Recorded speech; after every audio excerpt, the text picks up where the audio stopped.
Sometimes when people want to start or change their exercise practice, they try to optimize right away. The plan is too ambitious. The schedule is too packed. So the standard becomes a moving target that only works on perfect days. And when the day isn't perfect, which is more the norm, they don't just miss a workout. They miss the practice of showing up. That's the real mistake. Hey there, it's me, Core, and you're listening to Exercising Self-Control, from Fitness to Flourishing. I've done this myself. With mobility and stretching, I have a program I genuinely believe is top-notch, one of the best ones out there. I aspire to do it. Realistically, with the schedule I'm maintaining right now, it's too much. But I want to fit it in. Then, I can't. I tell myself, well, I can't just do part of it. That'll mess up the routine as it's laid out in the plan. So I put it off to the next day, and then the next day. Pretty soon I'm telling myself, okay, I'll definitely fit it in next week, while completely ignoring the small moments. 1 minute here, 2 minutes there, 5 to 10 minutes sometimes, where I could have done something. Holding a stretch for a single minute, repeated consistently, would make a difference. Aiming to optimize makes those moments seem pointless. Here's what's happening underneath this misplaced strategy. Optimizing makes small steps seem inadequate for the task. It teaches your mind to wait for the, in quotes, real thing. The real thing being the full, idealized idea or program. But habit formation doesn't only happen when you're doing the best thing possible, especially when that occurs sporadically.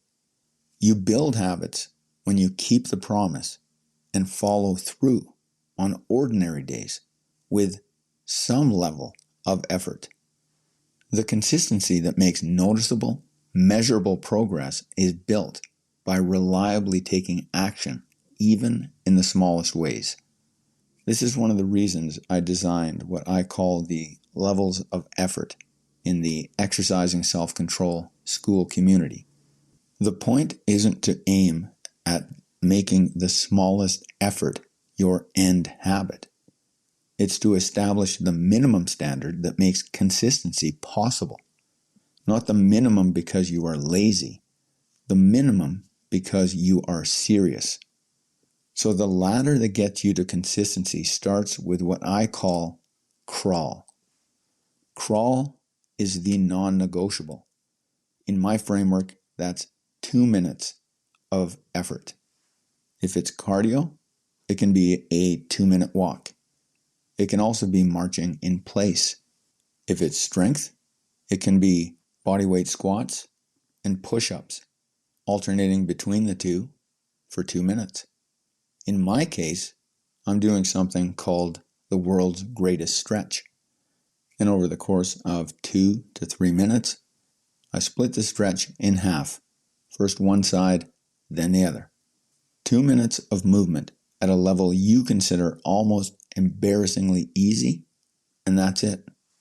We dismiss crawling toward our destination because compared to running or flying, even compared to walking, it seems pointless. But crawling is light years beyond not moving at all. That's the point. Crawling keeps your identity honest. You might think to yourself, I do the thing even when it's small. I keep my word even when conditions aren't ideal. I'm not waiting for motivation. I train the habit of consistency every day. And once that identity is in place, anything beyond the minimum becomes more likely, and you'll do that with less effort. Push too hard to achieve beyond the minimum too soon, when you haven't even established consistency yet, and you're likely to fail.